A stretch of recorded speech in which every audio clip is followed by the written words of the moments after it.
How's it going, folks? I'm Matthew. This is Lemora's Cards, and today we're doing a top 16 breakdown of Punt City 3, a huge cEDH event that took place over this past weekend with 186 players in Philadelphia, ran by topdeck.gg. Yeah, this was a super stacked event with like every single super good player in attendance. You may have seen at this point our podcast episode going over Eric's experience there. We'll have to talk about Eric and his list in this video, spoiler alert. This will be a little bit more of a spiky top 16 breakdown. There's not going to be as many wild decks and things like that, but it's going to be more of how players chose to approach this tournament, what stands out about decks in the top 16. There's definitely a bit more of a proactive slant of people actually trying to win, and that kind of converting pretty well at this event. Thank you as always to my amazing patrons over on Patreon. And if you enjoy this video, consider liking, commenting, subscribing. We do lots of new content coming all the time. Maybe some Magic Online cEDH leagues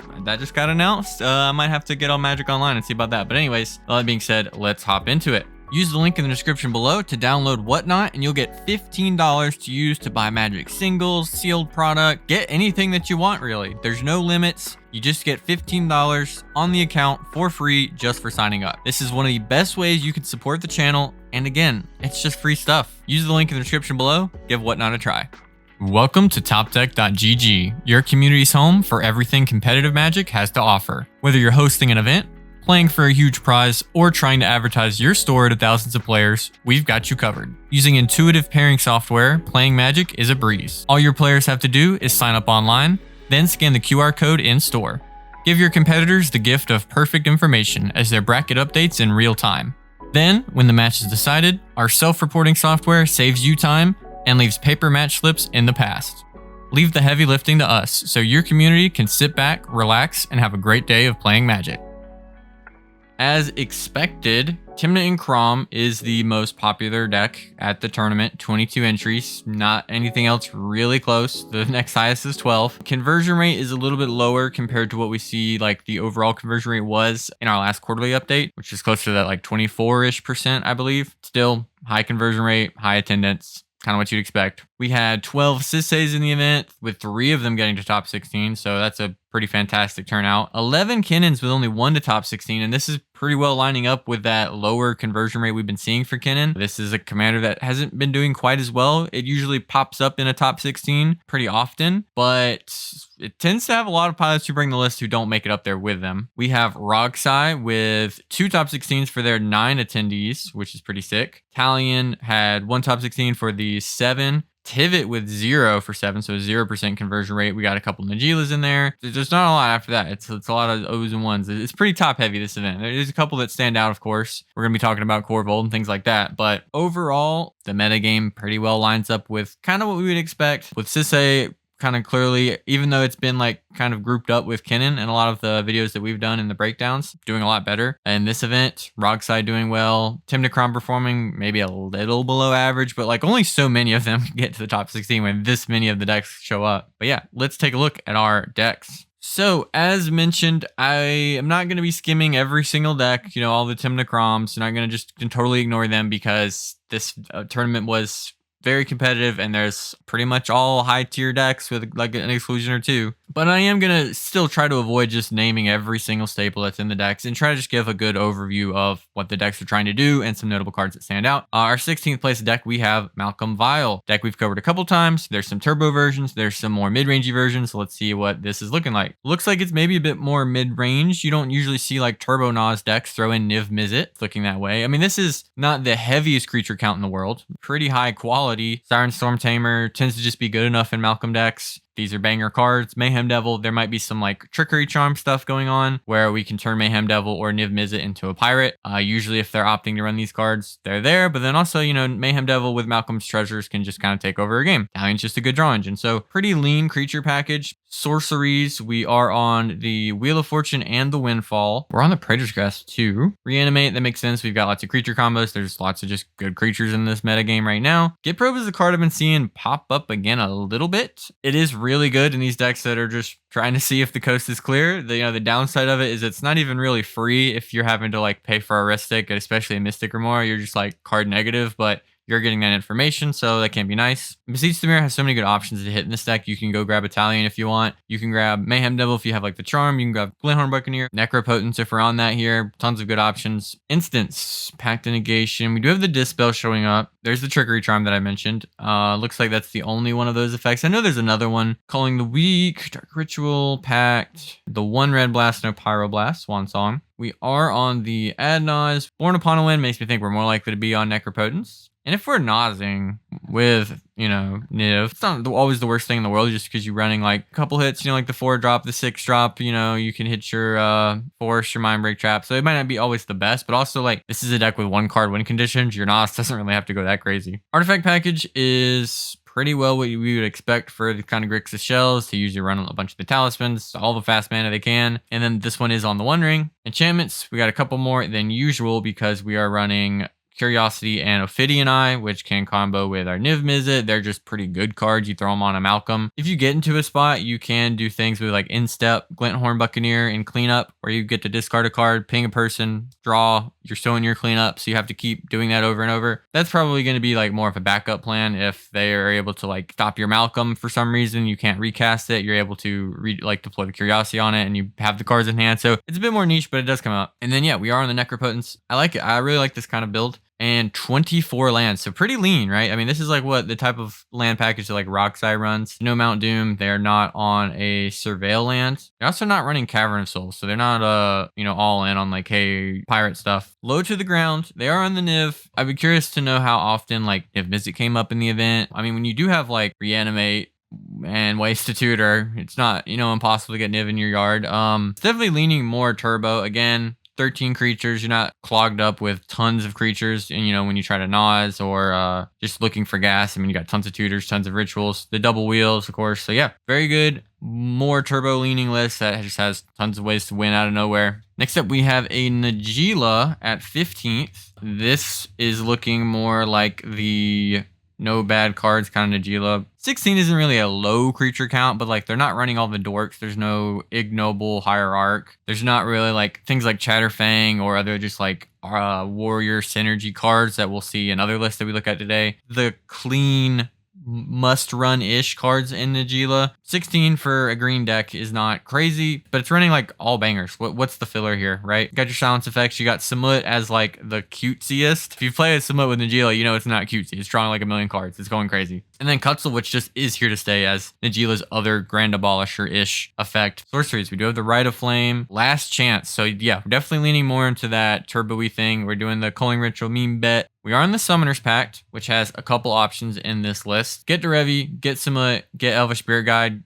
get Kutzel. Like this, so much flexibility of combo piece, ritual between these two, draw engine, and Grand Abolisher. Like there's not a ton of creatures you're gonna hit with Summoner's Pact, but they like almost every single scenario has you covered. It's kind of crazy. Pretty well just like turbo Najeela stuff. Again, not all of them are on Summoner's Pact. I think now, especially with Kutzel, seems like a slam dunk in the deck. Are on a bunch of talismans. Again, there's, wouldn't say a low count of dorks, but like not all of the dorks you could be running. Wishclaw, there's no One Ring in this version of the build. Enchantments, just Mystic, Underworld Breach, Ristic. I wouldn't have been super surprised to see Necros. Some of the decks try it, but I do know that as a 5-color list, Necropotence can be a little bit tricky to cast. There's been some testing with it, but it doesn't seem like that's like a staple even for these turbo versions of the deck, so I'm not surprised not to see it. 28 lands. Looks really clean. I like the Turbo Najeela builds. I think this does a nice balance of having the Najeela stuff you want. I really love the Summoner's Pact. It's like a good Najeela build, and I'm glad to see Turbo Najeela doing well here. We've got our first Tymna Kraum of the day, and this one is looking a little grindier. Creature heavy. I think the standard build of TNK is like 13 creatures. We have Archivist of Ogma, sort of generic draw engine. Sometimes shows up in TNK, sometimes it doesn't. The Dauntless Dismantler is a card I've seen a little bit less of recently in TNK. Some of them are still on it. It's still pretty good in the deck, but it and like Boromir, which we don't see here, they were really popular at first and now are kind of a little bit less so. They just show up every now and then. We are in the Fimage and the Metamorph, and we are in the Delny here, which doubles up our triggered abilities of creatures with power 2 or less. That hits our Tymna, Esper Sentinel, Ragavan, Archivist, Docksides, Lothos, Bowmasters, pretty much all of our creatures. It's a card that I've heard called Cope, and it's too slow, and it's do nothing, and it's win more, but it does do a lot. I mean, it hits pretty much all your creatures. If you are on more of the Tymna plan, I say run it if that's the game plan you like. What this kind of build is trying to do. I mean, they top 16 with it. It's just not a card you want in every version of TNK. If you're on the City of Traders, Necropotence version of TNK, maybe you don't want Delny in there. Sorceries, keeping it lean, no Diabolic Intent. I'm a little bit surprised to see that with the 16 creature count. You do have the Angel's Grace here, and an offer you can't refuse. Orange Chant showing up as well, so really valuing the silence effects. So they do have Fire Covenant, and it's on Deadly Raw. This is not really a staple in TNK. You don't see it that often. So, and the Trick Bind. So this is definitely like more control-y shell of Tymna Kraum. 11 counter spells. I mean, a Stifle effect and Trick Bind, 2 silences. So Angel's Grace is good proactively and defensively. This deck is still doing Nas. You can do Angel's Grace with Nas, and you get to draw your entire deck and do whatever you want. But yeah, also again, no Culling the Weak, even though again, we're on like the higher creature count, but like we're not trying to dump our creatures away. Like this looks like a TNK that's trying to develop its board, sit back, you know, get advantage, and keep that control of the game going as, you know, as the game plays out. We see that here with the Curse Totem too. That totally fits this type of build. Mox Amber, I've liked it even in my version of the build. It's on like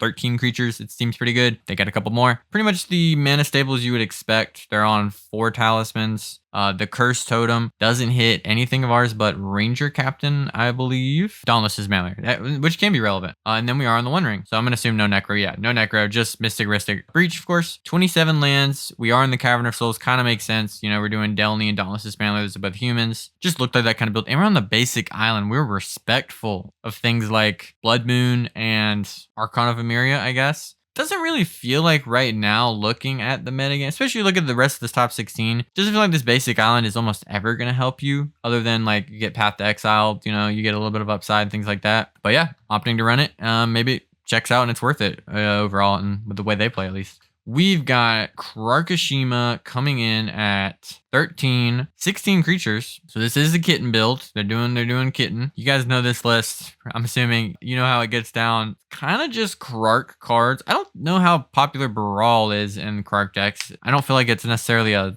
guaranteed staple. You got the Krark doublers, you got the flip beneficiaries, Harmonic Prodigy, Tavern Scoundrel, Bergy, of course, like, you know, your Storm payoffs, Veyron, Archmage Emeritus. Roaming Throne doubling up on goblins is ridiculous. You can also do it on wizards potentially. And then yeah, we're on the Niv and Displacer Kitten. Niv Mizzet can be trickier to cast, but you know, we have lots of ways to make treasures, lots of ways to make mana. No Fimage, they're running the duplicate over that. Makes sense in this 2-color build. Notably, there's no like Ragavan and stuff, though Ragavan doesn't necessarily line up with a lot of what Krark Sakashima is always trying to do. cEDH stable that's missing, I'll point it out. Get Probe, you know, ad nauseum at home when you're playing Krark Sakashima and you got 5 Krarks in play or something ridiculous. This is like one of the only decks that makes it worth casting some of these cantrip effects like Ponder, busted cards like J-Will that can just be its own engine in this deck when you're bouncing it back to your hand. And then Mind's Desire, which is a card we pretty much only see in a deck like this, right? That's just casting tons of spells and it needs to go off. This is quite the payoff. We do have the Twin Flame and Heat Shimmer to go infinite with our Dualcaster Mage, and then also there's just pretty good cards right now. Disrupt. I don't know, instant or sorcery unless they pay 1, draw a card. It's kind of nice. Pretty much a bunch of Krark cards, right? Free spells, lots of interaction. Pretty standard stuff in the instance. Nothing really standing out. They are in Remand, which is kind of cool. Remand works really well with copies because if you get like, you know, 2 copies of Remand or something when you cast it, have one of the copies return your Remand to your hand and then the other one return the original spell you were targeting. So you just get to keep remanding. That's kind of cool. Artifacts. They're on the 2 talismans. They are on the One Ring and they're on Relic of Legends, which I think has been a standout card. There's 2 sides to this Krark's Thumb. That's cool. So we do have Underworld Breach, but we don't have, if you're paying attention, we don't have Lion's Eye Diamond, we don't have Brain Freeze. We're not trying to assemble that loop. Underworld Breach on its own with Krark and the shenanigans it has access to is just a ridiculous engine. You're just manually storming through the deck, or trying to assemble what you can. You don't really need that Brain Freeze LED part of like having kind of 2 deadish cards. Of course, you could Brain Freeze a win, I guess, but I think Breach overall is going to be like by far the most useful card out of that combo, and I don't blame him for not running the rest of it. And then 26 lands. Looks like it is like a Tanya Pack mana base in case that comes up where they copy one. Good stuff. Krark Sakashima is still doing it. Been telling you.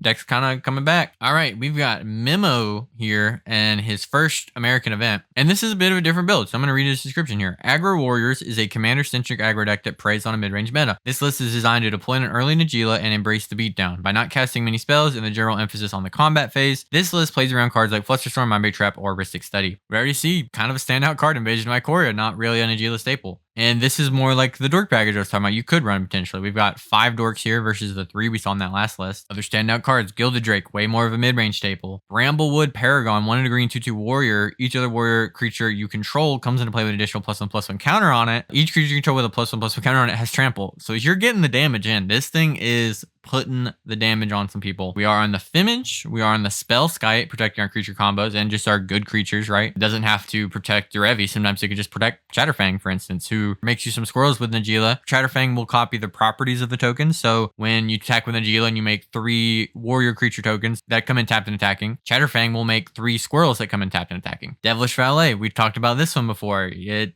will get people dead, especially when you're doing like Chatterfang, Najeela, really stacking these things up. Putting counters on your creatures. Boom, boom, boom. Of course, the cards like Cutzel. Also, Cutzel lines up super well with Bramblewood Paragon because Cutzel has that second ability that creature you control that has power greater than its base power deals damage, you draw a card. Professional Facebreaker, again, kind of that mid-rangey engine. 25 creatures versus the like 16-ish something I think we saw in the last Najeela build. Sorceries, Green Sun Zenith lines up with that plan. We got Chatterfang to get, Derevi, Cutzel, Bramblewood Paragon potentially even on some board states. Submit, Bring to Light. This is another nice flexible tutor that lets you just go get a thing from your deck, right? You just Bring to Light for 5 and you can put any creature into play really in your deck. We're on the Legolas's Quick Reflexes. Lines up incredibly well with what we're doing. Final Fortune and Chance for Glory. Like I said, this is kind of what you'd expect. Even our interaction is leaning towards ways to protect our board state, which is really what we care about. You might see the Intuition, but there isn't an Underworld Breach when we go down here. We're not doing that. Intuition, Savine's Wreck, you can still assemble piles of stuff to get whatever in play, right? Like you can Intuition for Savine's Wreck,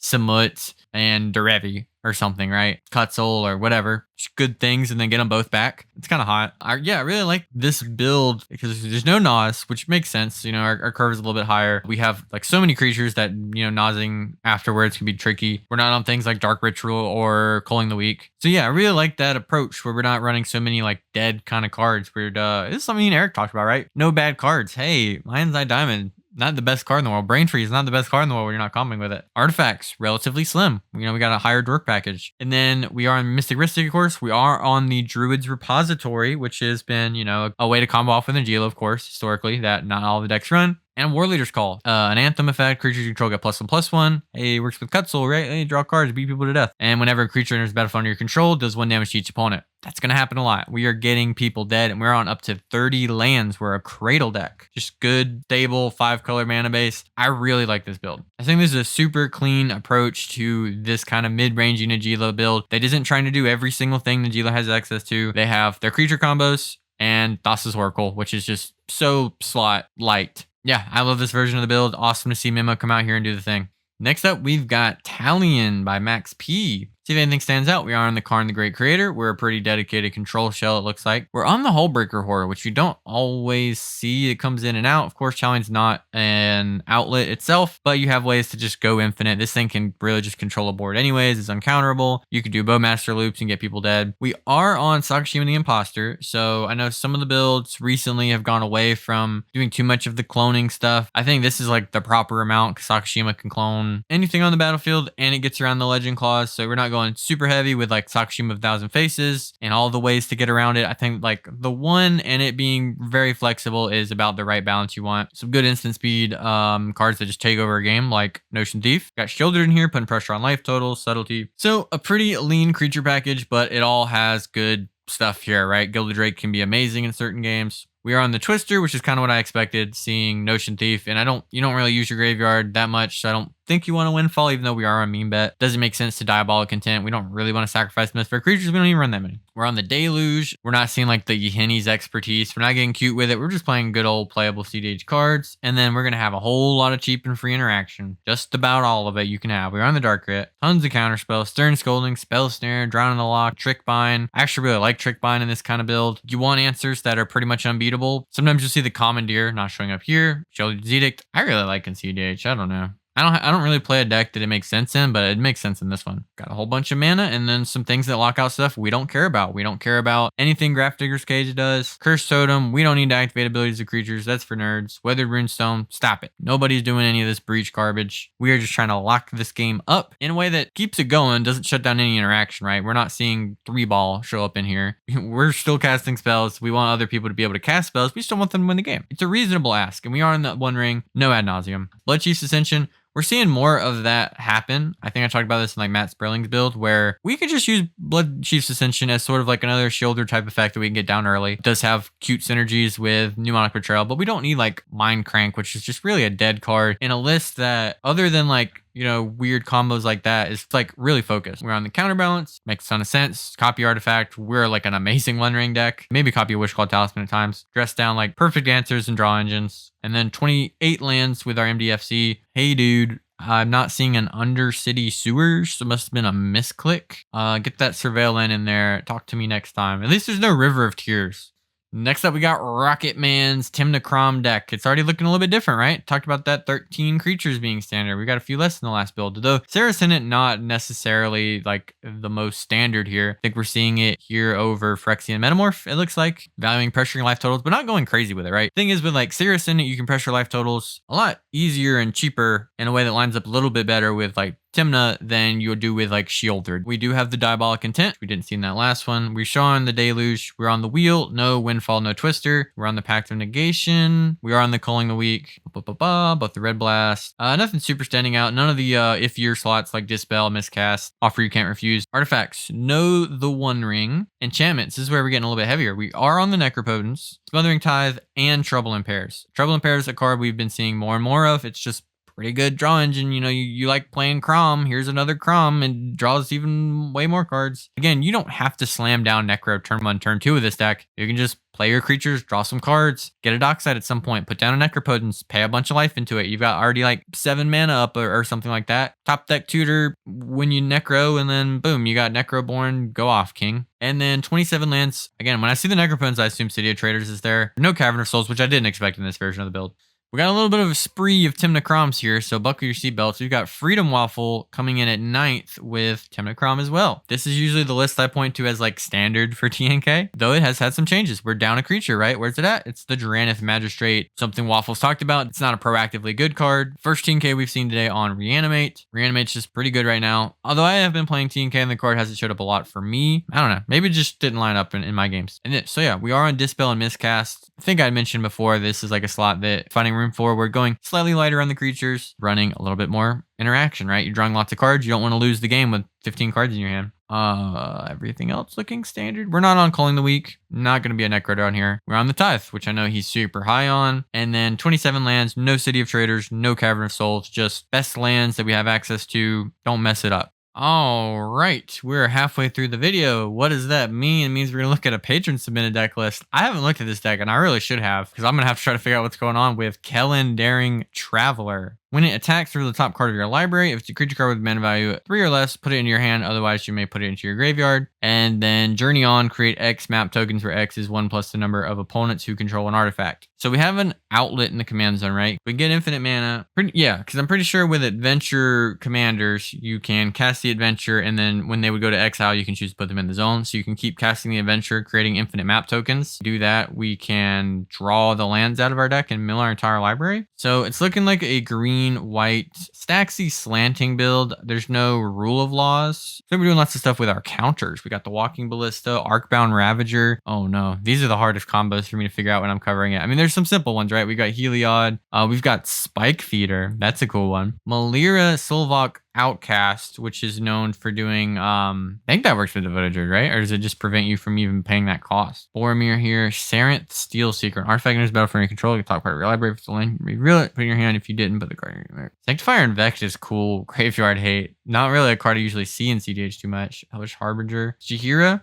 That's actually really cool because we're going to be making map tokens. Okay, I kind of like that. So we've got counters and tokens and artifact synergies. Like we can do things where we like make infinite maps, get a walking ballista infinitely large. We're going to double up on tokens we make. Oh, goodness. I'm not big brain enough for this deck. Argivian Find. Return target artifact or enchantment card from your graveyard to your hand. I didn't know that card existed for 1 white, huh? That's pretty awesome. Crop Rot. We're probably a Cradle deck. Legolas with quick reflexes. Gonna make it like possible for us to lose. Archer's Charm is busted. Everybody lives. Great bit of interaction. This kind of build. Cosmic Rebirth. So lots of ways to get cards back out of the graveyard once we do our graveyard loop. I highly doubt anyone's reading this, but if you are, welcome. Having the ability to add 2 to 4 artifacts for 1 mana, then 3, then 5, etc. is something that can be exploited. You want tutors to find Jaheira, Friend of the Forest, and or Serent Steelseeker as an engine to funnel your maps through. There's a small recursion package included to get back pieces from the yard if you need to bin one while resolving Steelseeker triggers. Mana base helps with that too. Goals. Find yourself into a devoted druid line for infinite mana, protected with Silence Veil first. Legolas' quick reflex to cast Commander infinite time. You can, with only a cycle land in hand, churn through the maps, binning anything, not game winning, to leave on top, draw with the cycle land, Aetherflex Reservoir, or a Walking Ballista. So I was pretty close. Talked about Druid lines, so we're probably on like Swift Reconfiguration, right? Yeah, Swift Reconfiguration. So Devoted Druid, get one of these things to buy back stuff, set up one of your counter combos. Okay, I figured that out. I don't feel that dumb. Next up at 8th place, we've got Jormungand's Tymna Kraum. Archivist of Ogma is the only thing that really stands out. Got the rest of the staples here, Draenith, Ranger Captain. Again, kind of cementing that Boromir's kind of on the way out. Don't want Boromir, don't want Lavinia. Jormungand is like the most successful player with Angel's Grace from what I've seen, who runs in their Tymna Kraum build at least. They're on the pack. They're also on an offer you can't refuse. I'm not really sure how I feel about offer. I mean, when I see it in a build from a player like Jormungand, it definitely makes me want to consider it more, but it can be tricky. We're on just the 1 red blast, Path and Sword. It's kind of been a little bit of a trend that we've seen is going down just like the 1 red elemental blast or pyroblast. Yeah, really the only thing standing out being the Angel's Grace and the offer you can't refuse in the instant slot. No Smothering Tithe, no Trouble in Paris, keeping it clean, simple with the enchantments here. And then 27 lands, no Cavern of Souls, none of that. We are on the Forbidden Orchard, we're on the Spire. Pretty similar overall, just kind of soupy mid-range, throwing in an extra little advantage engine with Archivist of Ogma. Next up, we've got Sisay, Captain of Amogus, with 7th place. All right, what kind of Sisay build we got? We got the Invasion of Ikoria. Planeswalkers, we got the main bunch. We've got a couple flexible slots here. Colossal Sky Turtle's pretty much like been a staple of the deck. Kind of looking like the main build that we tend to see. You might be wondering why Flesh Duplicate in a 5-color build instead of Phantasmal Image. And that's because Flesh Duplicate on Dockside Extortionist can still go infinite with Emil the Blessed, and Phantasmal Image cannot. We don't have like the Olivia or the Catilda, any of that kind of like legendary creature package. Kind of just the main ones, right? Like Lotho, Kinnan, generically really good. Kutzel, Zavala is absolutely absurd in this deck. Urtai maybe isn't necessary, but it's a legend, we can tutor up for. That's a counter spell and it's removal, so kind of is. And then Talion is just purely generic value engine. Sorceries, just 3. We are on the Eldritch Evolution, Demonic Tutor, and Finale of Devastation. Instance. This is where we see them get a little greedy. We got the 1, 2, 3, 4, 5, 6. They're at least on 7 counter spells. I guess SWAT you can count. Not the lowest in the world, right? There's no Force of Negation here. There is the 1 Silence. There's no Veil of Summer effect. No Legolas's Quick Reflexes. So yeah, none of the red blasts, stuff like that. They're a little bit lighter on the interaction package, but that's kind of what Sisay does. They just don't really fight on that axis as much. They still do, not as much. But we have cards like Dismember, Abrupt Decay, ways that we can get rid of Opposition Agent. Please God, please let me get rid of Opposition Agent. And Court of Calling, I don't know that that's the most popular card in Sisay. For some reason, that's sticking out to me. Soul Cauldron, busted, Relic of Legends, bunch of mana, the One Ring, no Wishclaw Talisman. Enchantments. So we do have the Oath of Nissa. There's no Cultist of the Absolute. Lets you help find your next land, maybe find a Planeswalker, whatever, and mana fixes for your Planeswalkers, which is nice. We are a Deafening Silence version of the list. Seems like it's 50-50 or something of the ones I look at, maybe a little bit more. Touch, another way to get rid of Op Agent. We are on the Smothering Tithe, which I think is busted in Sisay, and then Oath to Fair is a combo piece. We're not breaching. We're not even Thassa's Oracling. We are pretty devoted to just the Sisay win cons. This is like, if I thought of the default Sisay deck that I'm likely to see in a tournament, I would imagine it looks something pretty close to this. Next up, we got Wounded Satellites, Kinnan, Bonder Prodigy. I feel like I'm always looking at Wounded's list, but I'm almost always looking at somebody else's just copy of Wounded's list. So maybe the first time I've looked at Wounded's list in a little bit because I've been covering more like kind of niche events and stuff. Gilded Drake, Endurance, Spellskite, Wandering Archaic, Nezahal here, Void Winter, Thorn Mammoth. If there's something new or different, I don't see it in the creature package at least. all of them are definitely like, these are all Kinnan staples. Still in the Glenolindra. I still really like the card every time I play it in Kinnan. Feels great. Lots of ways to interact, grind advantage, cards that you will like to be able to flip into at instant speed. Sorceries, Green Sun Zenith, Finale Devastation, Transmute Artifact, Fabricate, 46 card sideboard. What are you doing with your life? Around the Pongify, okay. Some targeted removal, Mana Drain, Force of Vigor. It comes in and out of some of the Kinnan builds. That being like one of the main cards that stands out. Offer You Can't Refuse is a card I like more in Kinnan, especially because if you do the like whatever Mox Diamond, you don't have a land to discard, and then you Offer You Can't Refuse it, make 2 treasures. That's 4 mana with Kinnan. That's a whole lot better. And again, just a way to interact with every type of non-creature spell, which is a nice bit of utility. In the artifacts, of course, we have tons of mana. Kinnan's favorite thing to do. Still on the Trinisphere. Has looked pretty good to me in Kinnan. You are a big mana deck. You want to take advantage of the fact that you have lots of mana. Mystic Ristic, no Sylvan Library, none of that stuff. And then on 26 lands. A couple slots moved around since the last time I looked at his list specifically. Not any like drastic changes, at least that like are super apparent to me. Still has like the same core. I mean, this is a list he's worked on a ton. The changes now are just, you know, meta calls and things like that. Pretty well established lists, and don't really want to say generic because not that long ago this isn't what every Kinnan list looked like, but now everybody pretty much plays Wounded's deck, and it's become like, oh, that's the Kinnan deck. When really like, oh well, you know, Wounded made that deck. 5th place, we've got Zane, who went on a crazy run with Rograkh and Silas. You know, there's only been a couple changes, and I think I've talked about them in recent videos. Zane is a mad lad and runs Talion now, up to 7 creatures. And the slot out was with Swansong. So went down, cut Swansong, cEDH staple. I talked to Zane about this, and I agree with his logic on it completely, that Talion is basically another Ristic Study, which is one of the best cards in the deck. You don't really want your interaction to cost mana. You know, you've got the Forces, the Days, the Missteps, all those ways to interact for free, Pact of Negation. So Swansong really isn't like, I mean, in some decks, you would run Swansong way before you cut Pact of Negation, potentially. But in this kind of deck, no, I'm definitely running Days over Swansong or the Pact of Negation, like I said, you know, things like that. So I think that logic makes a ton of sense. Still on both the Final Fortune effects, on all the wheels you can run that make any sense to run. Infernal Plunge, for the most part, these are Rograkh staples. Rem Tutor comes out sometimes. Interaction and Rituals, that's the deck. And the Final Fortune, we got the whole Breach Line, we've got the Born Upon a Win, it's great. Artifacts, we are a Grinding Station build, we are Conqueror's Flail, we are Defense Grid. I wouldn't even consider cutting any of those cards. Rograkh has not changed a lot, but there are a few changes, and one of the other ones that I've mentioned before, 24 lands, and then we are on Undercity Sewers. That's come in place of Mount Doom. Zane said he's pretty sure he won every single game that this card came into play. I think these things are busted. I've been playing the blue-green one, Hedge Maze, and Rograkh. It's felt busted. Really like the changes. When I play Rograkh, probably tomorrow, I'm going to be playing this version of the build. I like it, though we're going to look at another one that I haven't looked at as closely yet, and we'll see which one I prefer. Now, we are looking at the top 4, starting with our 4th place Sisay build. So far, 7 cards that we saw in the last one. So we're on Lavinia. We're on, oh, so this is one of the Rocco Chainer builds. Okay, so this is like one of the other builds of Sisay. A lot of the other stapley cards you'd expect. Lots of Mana Dorks, Dockside, things like that. Lotho. Lavinia showing up here. Nice thing to be able to tutor for at instant speed. Rocco, flexible, legendary creature that kind of like your Finale Devastation, something like that. Chainer, which is really cool. Rakdos. We don't have a lot of the legends in those colors. Discard a card, you can cast a creature spell from a graveyard this turn, and when a non-token creature is battlefield under your control, if you didn't cast it from your hand, it gains haste. So that works with Chainer itself, right? You play it, you can use Chainer's ability to discard a card, cast that creature, come into play with haste. And then also, if you put it into play with Sisay, it'll come into play with haste. So if you have Chainer in play and you tutor for Selvala, Selvala will come in with haste, it gains haste. Drawn in Lavala is great for like mirror matches of Sisay or just, you know, against the Kinnans and Najeelas, things like that. You know, the rest of these creatures here we kind of saw in the last build. Demonic Tutor and Finale, no Eldritch Evolution. We are on the Force, so we're still on Abrupt Decay. We're on the Quick Reflexes, SWAT.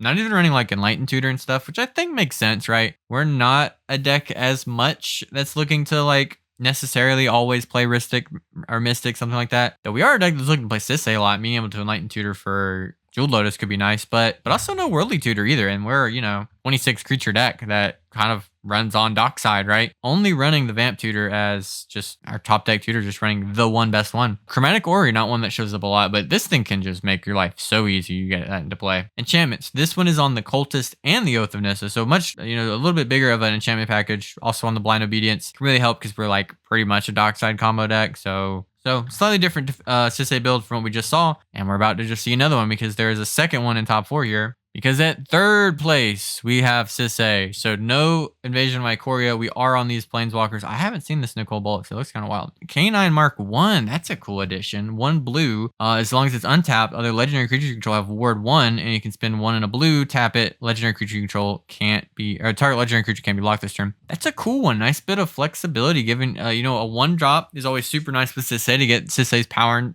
buffed up. That's really nice. And nice little bit of extra protection for your legends. That's pretty cool. I like that. Other notable ones, Lavinius here as well. We're on the Lorn of the third path. That's nice to be able to tutor up a Lorn and just blow up a breach or something. That's super sick. Kind of looking like what we saw in previous builds, but yeah, K9 that's a cool addition. That makes a lot of sense. Here we have another different sorcery package. We got the DT Neoform, no Eldritch, no Finale. See, here we do see the Enlightened Tutor, which is kind of more like what I would expect, and the Worldly Tutor. Please, someone kill the Up Agent, and then we have Resculpt and Soul Partition. Soul Partition would be nice too because you can use it like a Dockside Doubler. Well, Doubler. Artifacts, mana. We're on the Birthing Pod. That's cool too. That's a nice option. Cool thing you can do is just like play a Dockside, Sisay, turn Sisay into a meal. Uh-oh, I won the game. Sorry, guys. Enchantments, I think the same or very similar to our last one. The Touch, Cultist and Oath, Mystic. Good old 5-color mana base with Cradle, Mount Doom as one of our outlets to win. Sisay kind of taken off in this tournament. Next up,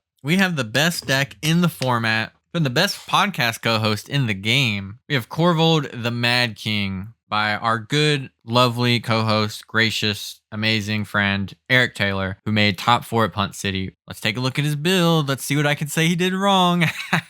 He played Orcish Lumberjack. What a nerd. Yeah, he said this card never saw Force and he didn't want to run it. Eric's approach to this build has been mainly trimming the fat. So none of the Wither Smog, Dualcaster Mage. We're not even doing Saw in Half. We're really trying to focus on Underworld Breach, Ad Nauseam, get a Dockside, Grinding Station, Defense Grid, sit behind your stuff, win with the best cards in your deck. Most of the winning that we're going to be doing is going to be ending with a Ruthless Technomancer, Mayhem Devil loop, pinging everybody down, setting up a Ruthless Technomancer loop with Dockside, some way to get Dockside in the yard, Mayhem Devil, Skirk Prospector, anything like that. And then Dockside needs to make 4 treasures. We can go infinite with that.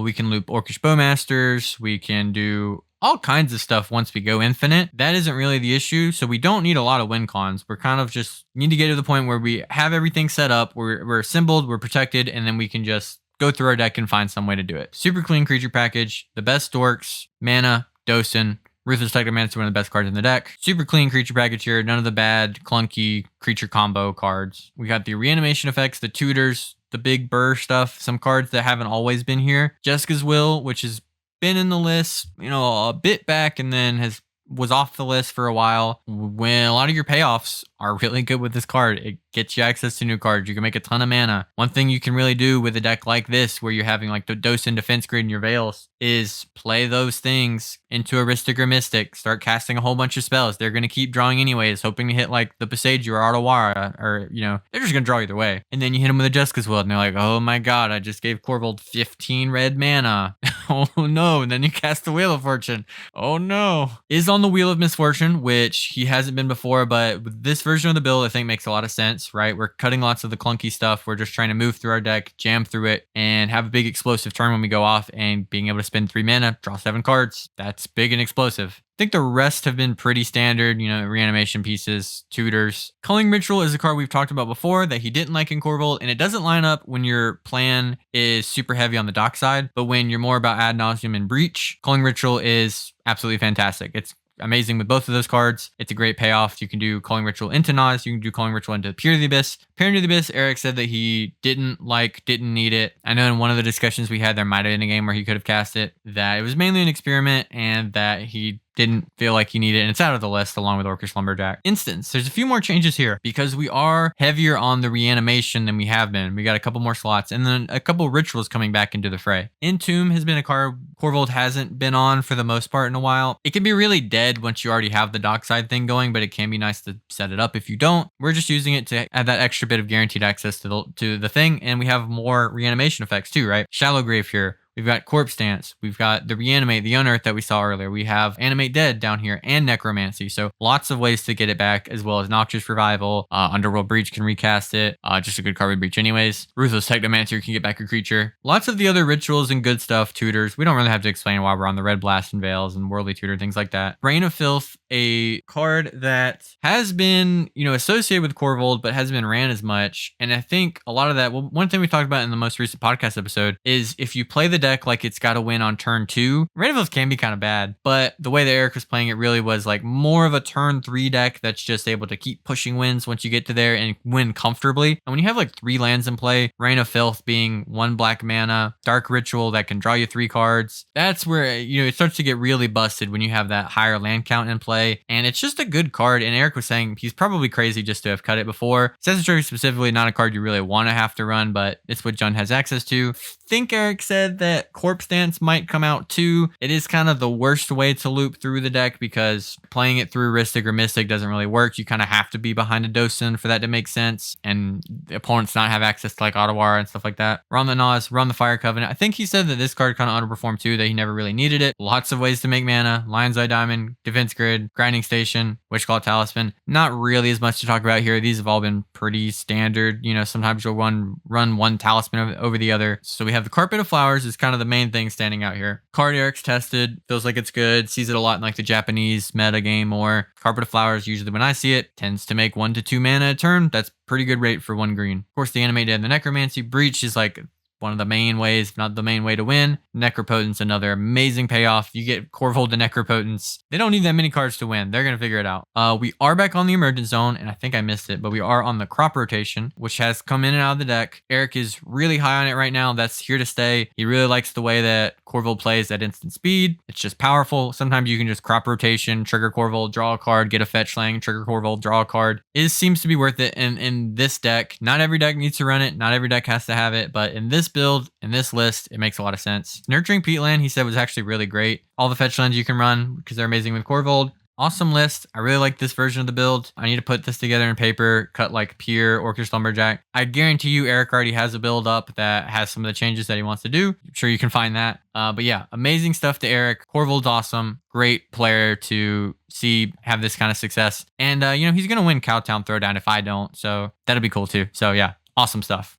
Lastly, we have Tad's Rograkh, which took it down. Turbo is winning. Proactive decks are slamming win attempts right now. Winning is finally good in my metagame. I haven't taken a look at Tad's list. I know one thing about it, basically. So let's go through it. This is pretty much the 6 creatures you expect to see in Rograkh. Talion is extra. I don't expect that to be standard. We've got the 2 Final Fortunes. We do have the Infernal Plunge. All of the good tutors, rituals, Grim Tutor. The 4 wheels you expect, Grasp. So pretty much what Zane had, I believe. So he is on Swan Song. What the heck, dude? Just run Talion. Swan Song's for nerds. You know what?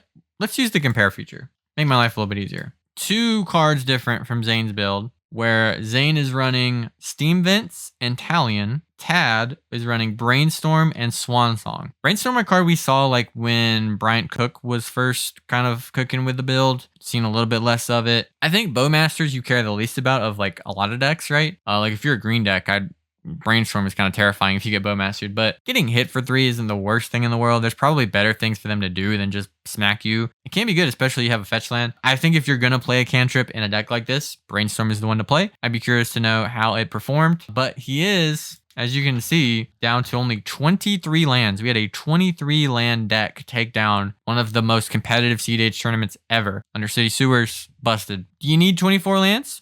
Maybe. Is it worth the Brainstorm? Maybe, maybe not. I mean, Brainstorm can help you find a land drop. So not a ton to say about the list. Again, only the 2 changes from the Rograkh build. That was only a change or 2 different than the one I talk about almost every time I cover Rograkh. But I do want to talk about the fact that this tournament, a lot of these decks slanted so proactively and did incredibly well. We have Rograkh and Korvold in a top 4 pod. We had another Rograkh that was undefeated going into top 16 with Zane that only lost to this Rograkh in the entire tournament. We have the Necropotence like Tymna Kraum builds, Turbo Najeela that was there, a Turbo Malcolm Vial Smasher. Really awesome event. Really cool to see such proactive decks really doing the thing. We've talked about how these kind of decks can struggle. We're struggling. Rograkh wasn't doing well when we did the quarterly quarterly report in January, but now is back on top and just got a win, just a huge win. Korvold doing the thing, Rograkh doing the thing, TNKs with Necro. cEDH, I think, is in a pretty awesome spot going into Modern Horizons 3 coming out soon. Of course, there are some decks that are still kind of overperforming and not that exciting to see with Tymna Kraum, but things are about to get shaken up. Don't get too doom and gloom about it. And when in doubt, just make them have it. Just win. With that being said, guys, thank you so much for watching. And as always,